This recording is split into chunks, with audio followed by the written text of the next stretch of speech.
তো গাইজ, কেমন আছেন সবাই?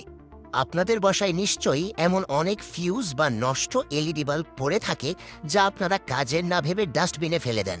কিন্তু দাঁড়ান, আজকের এই ভিডিওটি দেখার পর আপনারা আর ভুলেও এই বাল্বগুলো ফেলবেন না, কারণ আজ আমি তোমাদের বানিয়ে দেখাবো কিভাবে এই নষ্ট বাল্ব দিয়েই একদম সহজে এবং খুব কম খরচে একটি অসাম RGB বা মাল্টি কালার লাইট বানিয়ে ফেলতে পারবে।